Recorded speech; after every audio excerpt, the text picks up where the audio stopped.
बिस्मिल्लाहिर्रहमानिर्रहीम, अस्सलाम वालेकुम, गुड मॉर्निंग, सुबह खैर, खुश आमदीद कहते हैं आपको। मैं हूं नाज़िश खटक और मेरे साथ दे रहे हैं नजमुस साकिब। उम्मीद है आप सब लोग खैरियत से होंगे, जहाँ पर भी होंगे खुशबाश होंगे।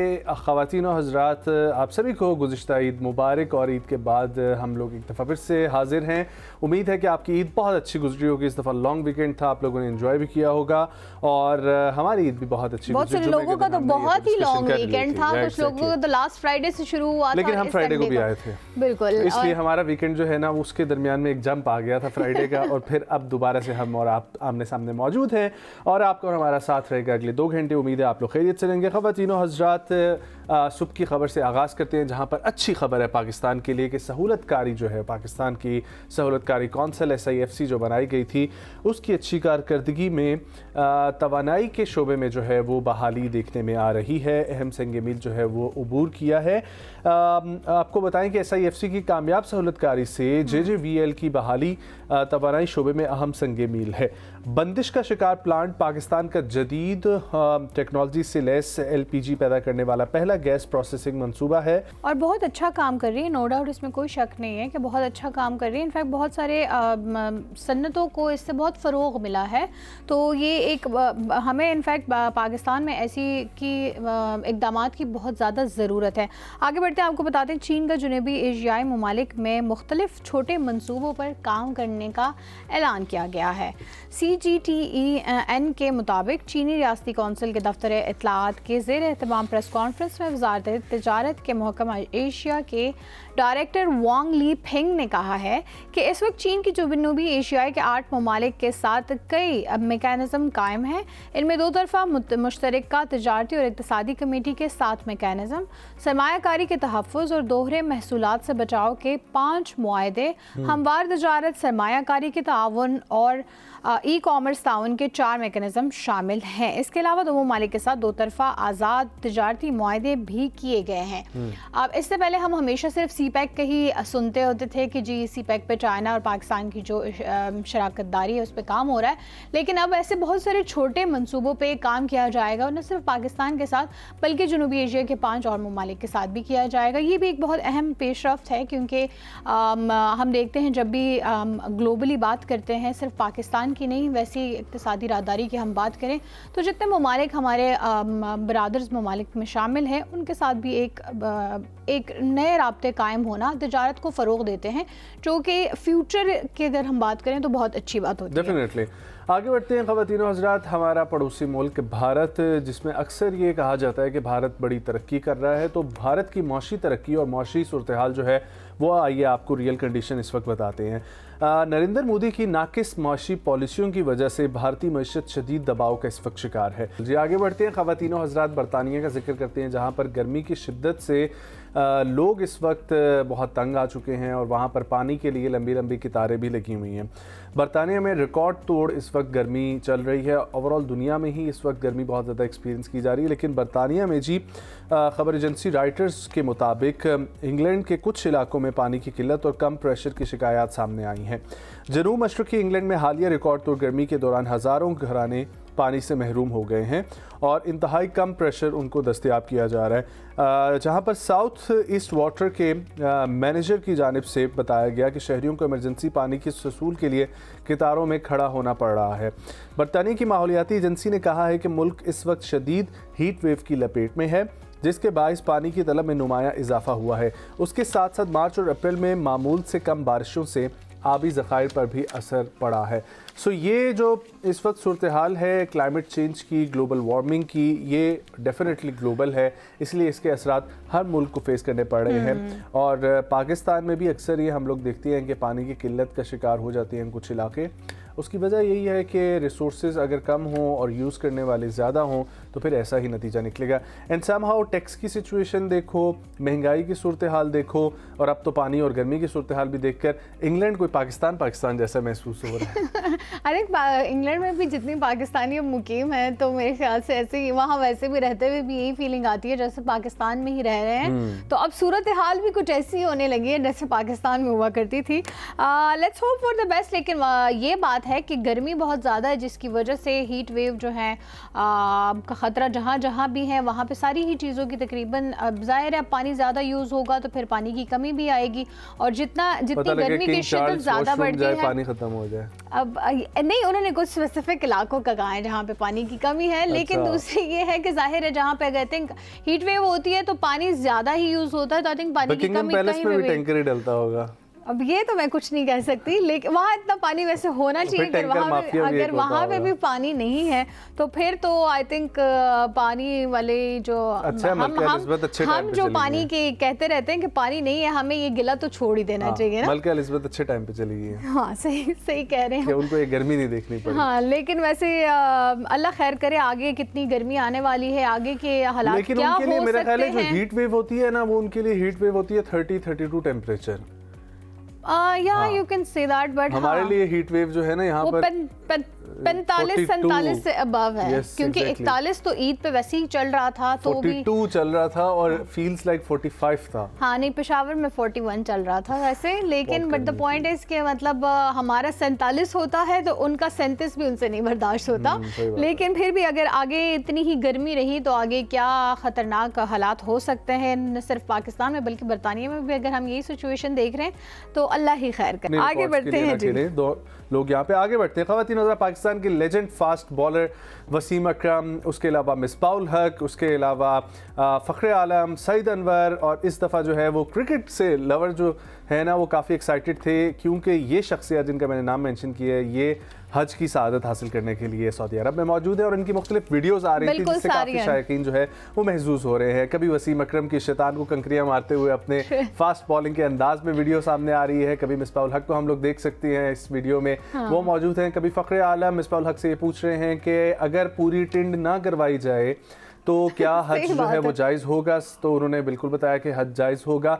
सो फैंस काफ़ी एक्साइटेड है, पूरा हज का सफ़र जो है इनके साथ साथ देख रहे हैं, कवर कर रहे हैं। नो डाउट हज की सआदत हासिल करना एक बड़ी बात है। बहुत सारे लोग इन पे तनकीद भी कर रहे हैं, लेकिन मेरा ख्याल है कि उन्होंने बाकी कंकरियाँ मारने के बाद एक अपने अंदाज में अगर कंकरी मार भी ली है तो इसमें कोई उनके हज को या उनके इस्लाम को जो है कोई फ़र्क नहीं पड़ेगा।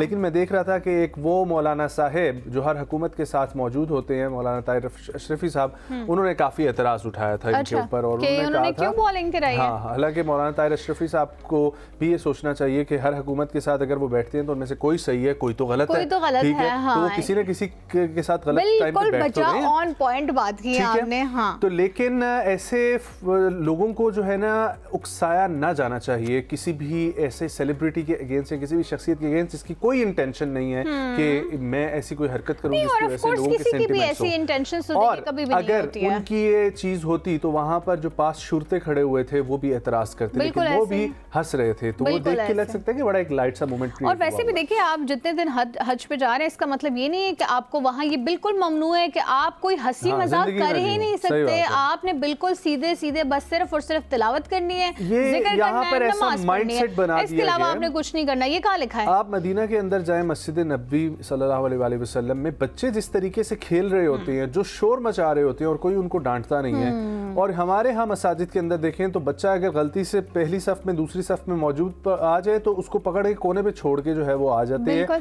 और बच्चों को तो पसंद ही नहीं करते बुजुर्ग हजरात मस्जिद के अंदर के, उनको छोड़ते ही नहीं है। तो ऐसे कैसे आप माहौल फराहम करेंगे? सही बात है। और आप बच्चों को फिर तरगीब भी कैसे दे सकते हैं अगर आप उसी चीज से उसको रोक रहे हैं? आप बच्चे को देखें, आप समझाने का भी एक तरीका होता है, इसलिए हम कहते हैं बाकी सारी चीजों में तो हमने वेस्ट को फॉलो कर लिया, लेकिन कुछ चीजों में अगर हम उनको फॉलो कर ले कि वो बच्चों को इंटरेस्ट दिलाने के लिए कैसे उनको जो है बताते हैं कि आपने मेरे साथ मैंने कुरान जो है वो सुनाया, तरावी पढ़ाई, और उसके बाद भी बुजुर्ग हजरात मुझे आके बोलते थे आप पैंट शर्ट पहनते हैं। अच्छा, तो मैं इस बात पे इतना हैरान होता था और फिर मैं जबरदस्ती पैंट शर्ट पहनता था कि हाँ मैं पैंट शर्ट पहनता हूँ। I don't get it. Why तो ये people इस्लाम does that? का लिबास जो है ये किधर से लिख के आया था कि उसमें जो है वो ये चीजें हैं? नहीं, मुझे समझ नहीं आती लोगों को सिर्फ एतराज करने ही क्यों आता है। लोग ये भी कह सकते थे कि माशाल्लाह आप इतनी कम उम्र में आप तरावी करा रहे हैं, आप पढ़ा रहे हैं, ये बहुत अच्छी बात है, लेकिन नहीं, उनको सिर्फ ये था कि जी इन्होंने कपड़े क्यों जो है शलवार कमीज नहीं पहनी। और वैसे भी अगर आप फिर इस्लामी उसको फॉलो कर रहे हैं तो फिर शलवार कमीज तो कौमी लिबास है ना, इस्लामी लिबास तो ना हुआ। और बाकी तो ये ना पूछें कि अब जो जिस पर एतराज़ात उठा रहे हैं उन पर एतराज़ात उठाने वाले भी हमने बहुत देखे हैं, और जो जो जिक्र उनके हवाले से भी होता रहा है, लोगों के हवाले से, तो ये जिनका पर्दा रखा हुआ है अल्लाह ने रखा हुआ है, इसलिए वो आप लोग भी जो है ना किसी का इस तरीके से जो है ना वो नहीं करना चाहिए। आगे बढ़ते हैं। ख़वातीन और हज़रात, पाकिस्तान की एक ऐसी जो है ना सुपरस्टार जो हर चीज़ से पहले मौजूद होती हैं। आप गाड़ी का ऐड देखें, शैम्पू का ऐड देखें, बिस्किट का ऐड देखें, दूध का ऐड देखें, हर जगह पे जो है वो सबसे पहले फेस आता है। मैं बात कर रहा हूँ हानिया आमिर की। सो हानिया आमिर पहले कुछ अरसे पहले तक जो है वो एशिया की मतलब टॉप 30 की फहरिस्त में शामिल थी, लेकिन अब जो फोर्ब्स मैगजीन ने उनकी शाया की है नई रिपोर्ट, उसमें एशिया की जो अंडर 30 की लिस्ट में जो इन्फ्लुएंसर्स हैं उनमें जो है ना वो भी शामिल हैं। ग्लोबली जो है इस चीज़ को माना गया है कि एशिया में 30 अंडर 30 कैटेगरी में जो लोग फेमस या फिर कुछ नाम जिन शख्सियत का होता है उस लिस्ट में हानिया आमिर का नाम उन्होंने डाल दिया है, which is a very big achievement for her career. क्योंकि 30 साल की उम्र में मेरे ख्याल से कितने 22 साल की उम्र में हार्डली हम अपना करियर स्टार्ट करते हैं, और 30 साल की उम्र में अगर आप फोर्ब्स मैगजीन में आप अपनी जगह बना लें तो इसका मतलब आपने इंटरनेशनली अपनी एक छाप छोड़ दी है कि आपने 30 साल की उम्र में क्या क्या अचीव कर लिया है। सो फोर्ब्स की जानिब से हर साल जारी किए जाने वाले इस रिपोर्ट में उन नौजवानों को खिराज तहसीन पेश किया जाता है जो अपनी अपनी फील्ड में नुमाया कारकर्दगी दिखा रहे हैं। सो हानिया आमिर के साथ पाकिस्तानी फिल्म साज समन कामरान जो है वो भी इस लिस्ट में शामिल है। हानिया आमिर गुज़िश्ता एक दिहाई के दौरान पाकिस्तानी ड्रामा इंडस्ट्री की सफ़े अव्वल की अदाकाराओं में अपनी जगह बना चुकी है, और पाकिस्तान नहीं बल्कि अक्रॉस बॉर्डर भी वो बाहर जाके इंटरनेशनली भी काम करी है, और उनके काम को बहुत पसंद किया जाता है, उनके बहुत ज़्यादा मद्दाह हैं। और ये भी हम लोग देख सकते हैं कि माशाल्लाह से she is doing so well with her ads social media. वो पाकिस्तान की पहली वो पर्सनालिटी है जिन्होंने 2 करोड़ फॉलोवर्स जो हैं वो अचीव कर लिए हैं इंस्टाग्राम पे। सो पहली वो खातून है, ये भी एक बहुत अच्छी बात है, ये इटसेल्फ एक अचीवमेंट है। So I think she is doing great. अब इसमें भी बहुत सारे लोग उनको क्रिटिसाइज करते हैं, she is may be like this, she is doing for this, but मेरे ख्याल से ये इंडस्ट्री है ही entertainment industry, so what she is doing is only for entertainment purposes. सो आप लोगों को हर चीज़ पे क्रिटिसाइज नहीं करना बनता। So up करके now they are back with the bang. They are back, yeah, exactly, with the bang and the award as well. So मज़ीद अपडेट्स जो है वो BTS के हवाले से हों या कोई भी खबरों के हवाले से हम आपके साथ शेयर करते रहेंगे। हमारा पहला सेगमेंट यहाँ पर ख़त्म हुआ चाहते हैं, एक ब्रेक शामिल करते हैं, वापस आएंगे और आगे बढ़ेंगे, अपने प्रोग्राम को आगे बढ़ाएंगे, कहीं मत जाएं, हमारे साथ रहें।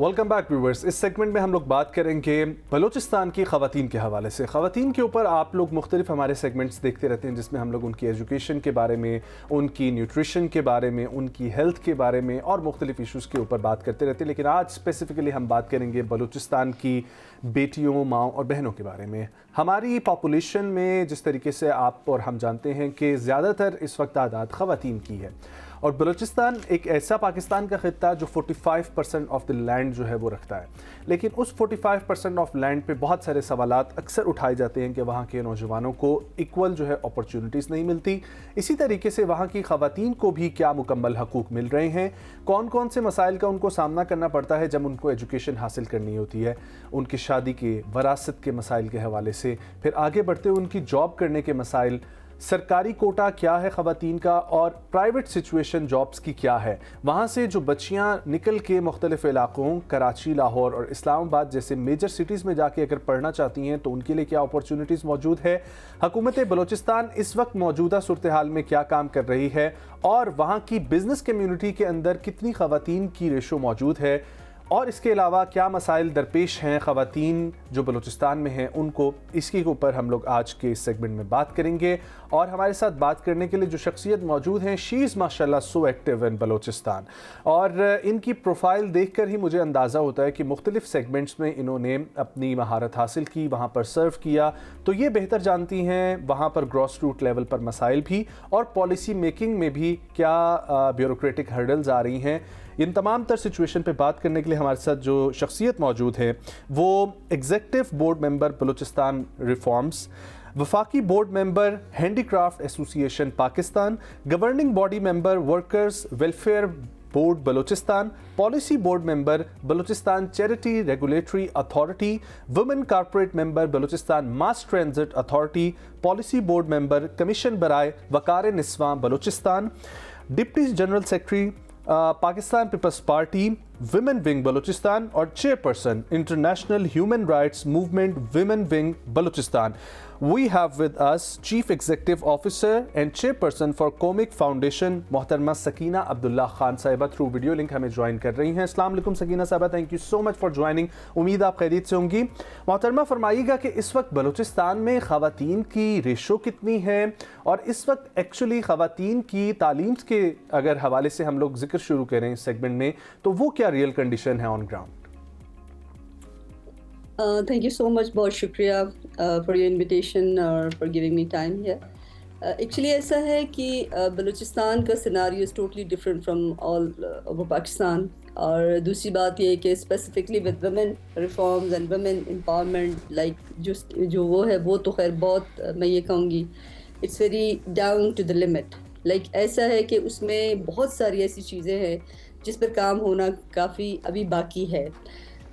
एक्चुअली सबसे पहला जो बलूचिस्तान के साथ जो मैं यहाँ बात करना चाहूँगी एज ए पॉलिटिकल एक्टिविस्ट भी और एज ए सोशल एक्टिविस्ट, और आपने जो बताया ऐसे डिफरेंट पॉलिसी मेकर्स भी, आपको पता है जब कहीं भी अमन ना हो, जहाँ कहीं भी लॉ एंड ऑर्डर सिचुएशंस हों, तो मेरा ख्याल है कि चाहे एम्पावरमेंट हो या चाहे किसी भी तरह की कोई चीज़ हो, वो ग्रो अप नहीं करती, उसमें जो प्रोग्रेशन है वो आता ही नहीं है।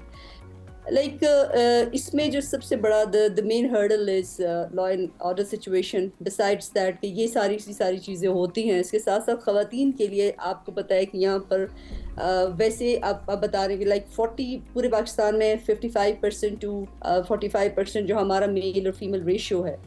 बट यहाँ पर सबसे बड़ी जो सिचुएशन है वो ये है कि लाइक 20% से ही अबव ख़वातीन अभी तक एम्पावर हो ही नहीं पाई। Like here is the situation is like 80 to 20। ये मैं आपको वो रियल फैक्ट्स बता रही हूँ जो बक्स में नहीं होते हैं, ये वो रियल फैक्ट्स बता रही हूँ क्योंकि मैं खुद ग्राउंड लेवल जो जिसको कहते हैं कि बहुत ज़्यादा जो ग्राउंड रियलिटी है कि उसको मैं बता रही हूँ। आपको बक्स में या आपको ब्यूरोक्रेसी में या लाइक आपको पॉलिटिकल सिनारियो में चीज़ें डिफरेंट दिखेंगी और उसमें आपको may be possible ratio will be different, but here is the real ratio which I am telling to you. Sakina साहिबा, तालीम के हवाले से अगर हम बात करें तो स्कूल्स की कमी है या अवेयरनेस की कमी है? स्कूल की कमी नहीं है। देखिए स्कूल कहीं सारे स्कूल्स हैं, there are so many go schools. इस गवर्नमेंट ने काफ़ी सारा काम किया है उस पर, तालीम के हवाले से भी, हेल्थ के हवाले से भी। हर नई गवर्नमेंट आती है और वो यहाँ पर वो मैं बात करूँगी, मैं एज ए पीपल्स पार्टी बात नहीं करूँगी, एज ए एनालिस्ट बात करूँगी, और I wouldn't be biased over here, क्योंकि इसकी वजह ये है कि यहाँ मैं अगर आपको रियलिटी नहीं बताऊंगी, again I don't want to be this programme to be politicise, so मैं यहाँ पर आपको रियल चीज़ बताऊंगी, जो चीज़ हो रही है। काम तो हो रहा है, बट देखिए काम करने का जो तरीकाकार है उसके लिए एक स्पेसिफाइक मैकेनिज्म होना चाहिए। 4 साल की गवर्नमेंट आती है, वो अपना एक छोटा सा मैकेनिज्म बनाता है, अगली गवर्नमेंट आती है वो उसका मैकेनिज्म चेंज करता है, फिर वो तीसरी गवर्नमेंट आती है वो चेंज करता है। This is not it, like ये this is not the proper way to organise things ना।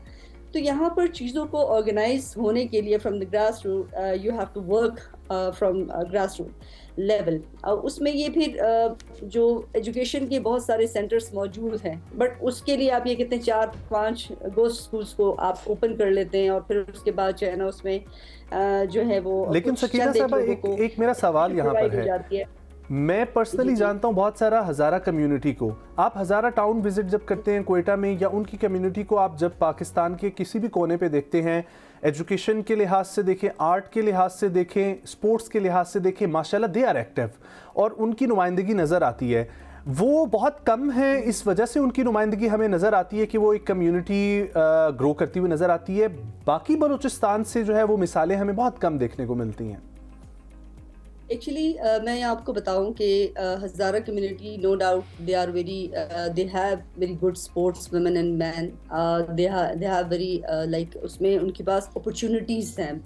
आपको पता है कि जो चीज़ कम होती है उसके पास अपॉर्चुनिटीज़ ज़्यादा होती है। अब Baloch Pashtun is already divided in different parts, you know better than me, कि आपको पता है कि वो किस तरह से कहाँ कहाँ किन किन सिनेरियोज में पॉलिटिकली है, जियोग्राफिकली है, so many things are involve in Balochistan, so they are basically divided.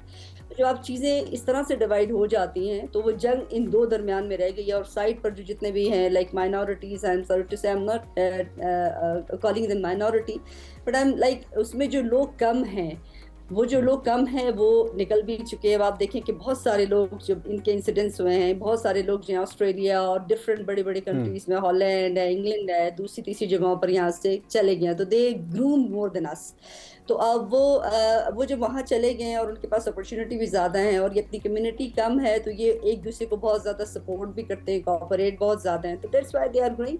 और हमारा इशू ये है कि our land is basically here in Balochistan, we don't go anywhere else, like हम कहीं कराची, लाहौर, इवन तो वहाँ पर भी नहीं जाते। हमारी कोशिश होती है कि हम यहीं पर घूम करें, हम यहीं पर अपने लोगों को किसी तरीके से अपनी कम्युनिटी को अवॉइड करें। तो इसकी वजह से भी हम यहीं पर रह करें। अब यहाँ पर अपॉर्चुनिटीज़ नहीं हैं, जो अपॉर्चुनिटीज़ हैं हम कोशिश करते हैं कि हम उन्हीं को, मैं I am talking about like Baloch and Pashtun in Balochistan, in specially in our like in Quetta. तो मैं आपको वो साइकोलॉजी बता रही हूँ कि लोग मूव करने की कोशिश करते हैं, या तो वो बिल्कुल ही चले जाएं कहीं किसी अब्रॉड किसी कंट्री में चले जाएं, या फिर वो कोशिश करते हैं कि जिसकी कोशिश में उनके पास जो अपॉर्चुनिटी होती है, जो अवेल कर सकते हैं वो अवेल कर लेते हैं, जो अवेल नहीं कर सकते मतलब दे लाइंग है और उनके पास कोई और चारा भी नहीं है। सेकेंडली आपने बात की एजुकेशन की, तो एजुकेशन मेल फीमेल की, तो एजुकेशन मतलब हम अगर देखें ओवरऑल एजुकेशन देखें तो एजुकेशन का जो है कैरिकुलम, आपके कैरिकुलम में और मतलब थ्रू आउट पाकिस्तान कैरिकुलम और जो बलूचिस्तान के curriculum, they have to change the curriculum as well, क्योंकि जब तक आपका कोर्स आउटलाइन, ये चीज़ें चेंज नहीं होंगी, आप कभी भी एजुकेशन वाइज जो है आप ग्रूम्ड अप नहीं हो सकेंगे। ठीक है। सेकेंड जो सबसे बड़ी चीज़ ये है कि स्कूल्स है। अब आपको नए स्कूल्स नहीं बनाने, जो स्कूल्स आपके पास ऑलरेडी अवेलेबल है उन स्कूल्स को आप किस तरीके से अपग्रेड कर सकते हैं। अपने बच्चे यहाँ से स्कॉलरशिप में आप इधर भिजवा रहे हैं, उधर भिजवा रहे हैं, डिफरेंट चीज़ों जगह पे भिजवा रहे हैं। बट मेरा ये ख्याल है कि अगर आप अपने ही स्कूल्स को स्पेशलाइज्ड करें, उसको ही आप जो है टेक्निकली और वोकेशनली या मतलब एलिमेंट्री एजुकेशन के साथ आप उसको वो करें, तो आप यहाँ पर एम्पावरमेंट लेकर आ सकते हैं with in your kids, with in your like students, आप उनको कर सकते हैं और फिर आप उसको आप भिजवा भी सकते हैं डिफरेंट कंट्रीज में, या डिफरेंट आप सूबे के बाकी सूबों में भिजवा सकते हैं। तो मतलब मेरा कहने का मकसद ये है कि चाहे हेल्थ वाइज है, आपके पास हॉस्पिटल्स हैं, डिस्पेंसरीज हैं, आपके पास बहुत सारी ऐसी जगह, आप अपने पास जो अवेलेबिलिटी है you have to modify that. मतलब आपको अगर आप उसको मॉडिफाई नहीं करेंगे, आप उसके अंदर जो है ना फैसिलिटीज नहीं लेकर आएंगे, नई चीज़ लाने का कोई फ़ायदा नहीं। आई एम नॉट, मतलब मैं इसकी चीज़ के बिल्कुल हक में नहीं हूँ कि आप नए स्कूल्स लेकर आए, नए फला लेकर आए। जो आपके पास अवेलेबिलिटी है, जो आपके पास इंफ्रास्ट्रक्चर है, जो आपके पास एजुकेशन वाइज या हेल्थ वाइज या आप किसी भी डिपार्टमेंट में देखें, मतलब मैं इस वक्त जो है 4 इससे 5 बल्कि 5 जो है मेन मिनिस्ट्रीज़ की बोर्ड पॉलिसी बोर्ड मेंबर हूँ। दैट्स व्हाई मैं ये सारी बातें इसलिए कर रही हूँ कि जब मैं वहाँ बैठती हूँ और वहाँ मैं देखती हूँ और वो मैं ऑलरेडी जो इंफ्रास्ट्रक्चर मौजूद है उसको नहीं देखती हूँ, नई चीज़ें लेकर आ रहे होते हैं, तो मतलब लाइक मैं ये सोचती हूँ कि यार यहाँ पर इसका कोई फ़ायदा नहीं है। मतलब सकीना साहब, आपने माशाल्लाह से इतने सेक्टर्स में काम किया है, प्राइवेटली काम भी किया, गवर्नमेंट के साथ भी काम किया। मैं आपसे ये जानना चाहूँगा कि ख़वातीन के लिए अपॉर्चुनिटीज़ क्या मौजूद हैं, अगर वो पढ़ लिख के या किसी और शहर से पढ़ के अपने बलूचिस्तान की तरक्की के लिए दोबारा आके काम शुरू करना चाहें, बिज़नेस कोई शुरू करना चाहें, जॉब सीकिंग के लिए वो आना चाहें अपॉर्चुनिटीज़ क्या हैं, आपने कितनी डिफ़िकल्टीज़ फेस की हैं, और मर्दों का माशरा जो समझा जाता है तो वहाँ के मेन जो हैं वो कितने सपोर्टिव हैं ख़वातीन के काम को लेकर और उनकी तरक्की को लेकर? देखिए, सबसे पहले तो मैं आपका लास्ट क्वेश्चन इवेंचुअली इसको मैं वो सबसे पहले जवाब देना चाहूँगी Please. कि यहाँ पर जो पहले लोग कहा करते थे कि मेल्स जो है ना बड़ी डोमिनेंट सोसाइटी है, वो प्रमोट नहीं करते, वो सपोर्ट नहीं करते, अब ऐसा बिल्कुल भी नहीं है।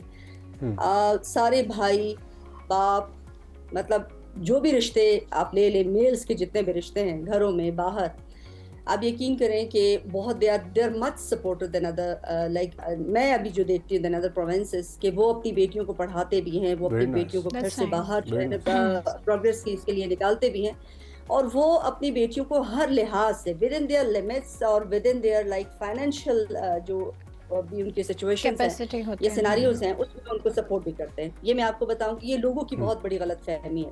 We don't have such type of opportunities कि हम अपनी बच्चियों को या बेटियों को आगे भिजवा सकें या आगे हम उसको कर सकें। This is what is lacking in our society. तो अदरवाइज मैं आपको ये बताना चाहूँगी कि ऐसा बिल्कुल भी नहीं है, बिल्कुल भी नहीं है। यहाँ तक कि आप चाहे किला सैफुल्ला चले जाएं, मुस्लिम बाग चले जाएं, हरनाई चले जाएं, इसके अलावा जो है ये जो हमारा ये वाला जो मकरान डिवीज़न है, रक्षान डिवीज़न है, जो सिब्बी डिवीज़न है, इन तमाम डिवीजन्स जितने भी हैं जिनके बारे में लोगों के जहन में बहुत सारी चीज़ें हैं, ये बिल्कुल गलत है। ऐसा बिल्कुल भी नहीं। वहाँ के बच्चे बच्चियाँ स्पेशली बहुत ज़्यादा पढ़ाई लिखाई इसकी शौकीन भी हैं और बहुत well qualified, they are basically well educated as well. But ये है कि फिर again we don't have such type of opportunities like so basically हाँ, वहाँ पर बच्चियों की तालीम मौजूद है, बट वहाँ पर सिर्फ प्लेटफॉर्म्स जो हैं या ऐसी अपॉर्चुनिटीज़ वो नहीं मौजूद।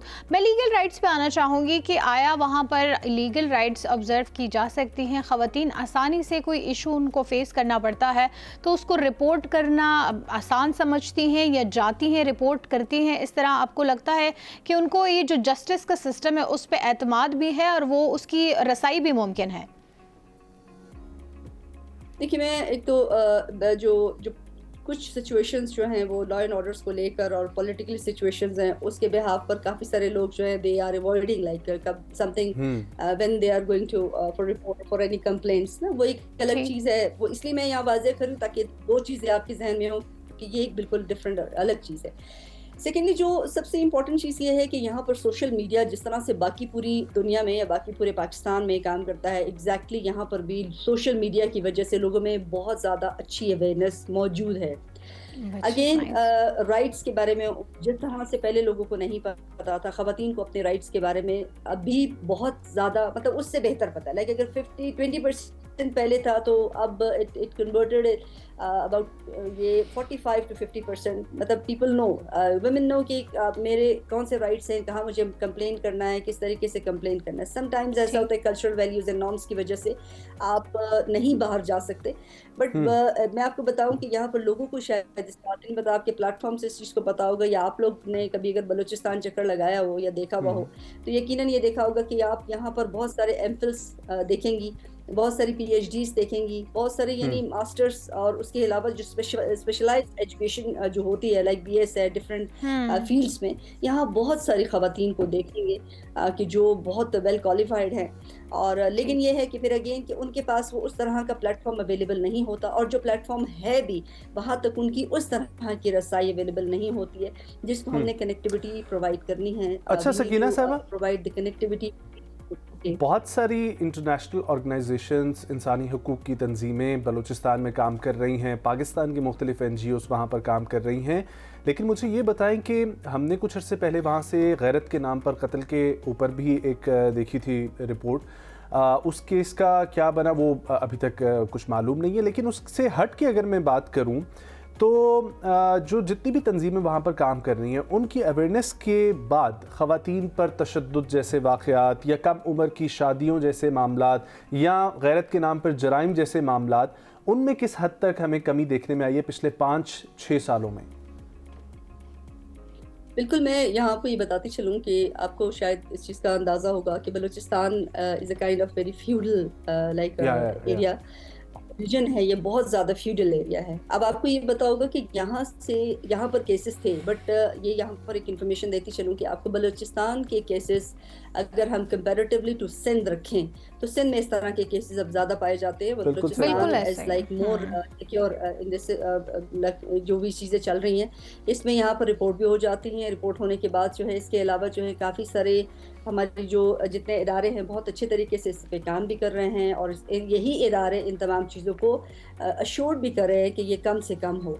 तो मेरा यहाँ तक ख्याल है कि जो मेरे सामने जो डिफरेंट यूएन की रिपोर्ट्स है, वुमेन यूएन की रिपोर्ट्स हैं, और डिफरेंट रिपोर्ट्स जो हैं जो इदारों की तरफ से हैं, डिफरेंट इदारों की तरफ से हैं, वो यही हैं कि हमने इस चीज़ को काफ़ी कंट्रोल भी किया है, और काफ़ी इन तमाम चीज़ों को हमने कंट्रोल करने के अलावा इसकी कंप्लेंट और इसकी कंप्लेंट पर जो एक्शन है वो भी गवर्नमेंट ने और जो डिफरेंट इदारे हैं उन्होंने इसको लिया भी और इसको मेक श्योर किया कि ये कम हो। चंद एक चीज़ें, अब देखिए कोई भी चीज़ 100% तो नहीं कम हो सकती, बट ये है कि मैं ये कहूँगी कि 20 to 30% जो है इसमें काफ़ी ज़्यादा कमी आई है। अच्छा, अगर हम बात करें वैसे हेल्थ वाइज और फिर कानून साजी पॉलिसी मेकिंग में क्या ख़वातीन को उनका पार्ट दिया जाता है, क्या उनको भी इजाज़त है, बल्कि हाँ कि वो इक्वली मर्दों के शाना बशाना बैठ के पॉलिसी मेकिंग में हेल्प आउट कर सके, उनकी भी ज़ाहिर जो से है वो कंसिडर करनी चाहिए। और दूसरी चीज़ ये कि हेल्थ वाइज अगर हम बात करें तो बहुत सारे इवन यहाँ पर भी ऐसे इलाके मौजूद हैं जहाँ पे मैटरनिटी लीव्स नहीं दी जाती ख़वातीन को, तो क्या बलूचिस्तान में इस चीज़ को इंश्योर कराया गया है कि ख़वातीन को उनके राइट्स जो हैं वो इक्वली मिले, चाहे वो पॉलिसी मेकिंग में हो या चाहे उनकी हेल्थ को लेकर कोई इश्यूज़ हो, जॉब या करियर ओरिएंटेड वुमेन? अच्छा, सबसे पहले तो मैं आपको हेल्थ ओरिएंटेड कुछ चीज़ें बताऊं कि जैसे आपने कहा मैटरनिटी लीव्स हो गई, और इसके अलावा समन इज प्रेग्नेंट और फिर उसके बाद जो उसकी काफ़ी सारी चीज़ें होती हैं, यानी ख्याल रखना और फिर उसकी तरह से उसको एकोमोडेट करना। तो मैं आपको ये बताऊं कि यहाँ पर बलूचिस्तान, मैंने जैसे कि पहले भी बताया कि फ्यूडल सिस्टम है। Besides that they are doing like on work places के वो जैसे काम कर रहे होते हैं और जिस तरीके से कर रहे होते हैं, तो उसमें काफ़ी एकोमोडेशन होती है। I have seen bye my self in different departments, और बहुत ख्याल किया जाता है। और मैंने कहा ना कि वो कबायली अंदाज में भी, ये नहीं कि हम उसको सोशली या पॉलिटिकली या फिर डिपार्टमेंट वाइज हम उसको देखते हैं, बट वो उसको बाकायदा जो है उसका ख्याल भी किया जाता है और उसको अच्छे तरीके से देखा जाता है, और उसमें मैटरनिटी लीव को मेक श्योर किया जाता है। पहली तो ये चीज़ है। सेकंड ये है कि जो हेल्थ का आपने बताया, ये जो चीज़ हेल्थ है, health is something else. Like इसमें काफ़ी सारा काम, काफ़ी सारी चीज़ें, काफ़ी सारी अपग्रेडेशन होना बाकी हैं, जिसकी वजह से अगेन मैंने जैसे काफ़ी सारी डेथ्स हैं, बच्चों की डेथ्स हैं, ख़वातीन की डेथ्स हैं, जो हमारे जो इर्द गिर्द के जो एरियाज़ हैं, क्योंकि जो हॉस्पिटल्स हैं वो हॉस्पिटल तो हैं but they are not good functional hospitals, तो they need to upgrade the system. Again मेरा वही पहले जैसे मैंने आपको बताया था कि चीज़ें तो हैं, सब कुछ है, लेकिन they have to upgrade system. तो वो अपग्रेडेशन के लिए नए हॉस्पिटल हमें नहीं चाहिए। मैं आपके फोरम से अपनी गवर्नमेंट ऑफ पाकिस्तान को भी यही रिक्वेस्ट करूंगी कि हमें नया सिस्टम कोई भी नहीं चाहिए। हमारे पास जो सिस्टम अवेलेबल है, I basically want to like upgrade वो सिस्टम। यस, कि आप उसको लेकर आए, नई मशीनरीज हैं, मशीनरीज खराब पड़ी हैं, उनको आप सही करें, उसको रिमूव करके नई मशीनरीज को लेकर आए। कि हम कराची या पेशेंट, जैसे हमारे यहाँ पर काफ़ी सारे किडनीज के और बहुत सारे इशूज़ हैं, हम यहाँ से जा रहे होते हैं और कभी कराची में जाना, वहाँ इलाज करवाना, लाहौर जाना इलाज करवाना, या किसी और हॉस्पिटल में इलाज कराना, उसमें पेशेंट जो है ना मोस्टली एक्सपायर हो जाते हैं, क्योंकि यहाँ पर जो है ना ट्रांसप्लांट और इस टाइप की बहुत सारी चीज़ें हैं नहीं। अभी रिसेंटली जो है वो एक 8 साल बच्ची का मतलब ड्यूरिंग ट्रैवलिंग जो है शी जस्ट डाइड, और बिकॉज कि वो ट्रांसप्लांट सारा कुछ हो गया था, ट्रैवलिंग की वजह से वो बेचारी कोलैप्स हो गई। तो अब आप देखिए इस तरह की, ये तो मैं आपको एक रीसेंट एग्जांपल बता रही हूँ, बट इस तरह की बेशुमार एग्जांपल्स हैं जो यहाँ से जाते पहुँचते और रास्तों की वजह से और फिर नहीं हो सकता। So we need to, I think, मतलब हमें, मैं यही बात कहूँगी, we need to upgrade our system, चाहे वो पॉलिटिकली हो, चाहे वो हेल्थ वाइज हो, चाहे वो आपका एजुकेशन है, चाहे स्कूल हैं, जब सारी चीज़ें हैं। तो मेरी रिक्वेस्ट आप लोग की तरफ से यही होगी, यहाँ से आपकी मेरी जो ये आवाज़ है वो जाए और इस पर काम होना चाहिए। इंशाल्लाह। Thank you. Alright, well thank you so much Sakina Abdullah साहिबा आपके वक्त के लिए, और आपने जो बलूचिस्तान का हमें ओवरव्यू दिया, ये जानकर बहुत खुशी हुई कि वहाँ पर ख़वातीन को जो है वो प्रोग्रेस बिल्कुल देखने में आ रही है, चाहे जॉब्स के हवाले से हो, चाहे एजुकेशन के हवाले से हो, हर जगह पर बेहतरी की ज़रूरत है। लेकिन ये जानकर खुशी हुई कि वहाँ पर भी तरक्की का सफ़र जो है वो गामजन है। हम लोग यहाँ पर दूर बैठे हैं, हमारे लिए बलूचिस्तान की एक इमेज कुछ और गलत तरीके से भी पेश की जाती है, लेकिन ये ऑन ग्राउंड वहाँ पर काम करती हुई ख़वातीन से जानना बहुत ज़रूरी था। और उन्होंने बिल्कुल अच्छी निशानदेही भी की है कि मतलब सब कुछ हो रहा है, ख़वातीन की नुमाइंदगी भी है, लेकिन उस तरीके से प्लेटफॉर्म्स नहीं प्रोवाइड किए जा रहे। ये शायद दूर होने की वजह से उस तरह रसाई नहीं। और दूसरा उन्होंने बोला कि चीज़ें सब मौजूद है, स्कूल्स भी मौजूद है, लीगल सिस्टम भी है, बस सब कुछ अपग्रेड करने की ज़रूरत है। तो I think that is like very true कि वो जो है हमें हकीकी जो ग्राउंड रियलिटी है वो बता रही है कि सब कुछ अपग्रेड करने की ज़रूरत है। सो वही बात है कि हर जगह ही बेहतरी की गुंजाइश होती है। वी आर होपफुल कि इंशाल्लाह गवर्नमेंट ऑफ पाकिस्तान इस पर वर्क करे और सारी चीज़ें अपग्रेड, सारी चीज़ें ना भी हो सके तो एटलीस्ट बेसिक जो फैसिलिटीज़ हैं, हेल्थ हो जाए, एजुकेशन हो जाए, वो तो एटलीस्ट अपग्रेड हो जाए। छोटी सी ब्रेक लेना चाहेंगे, हमारे साथ रहिए।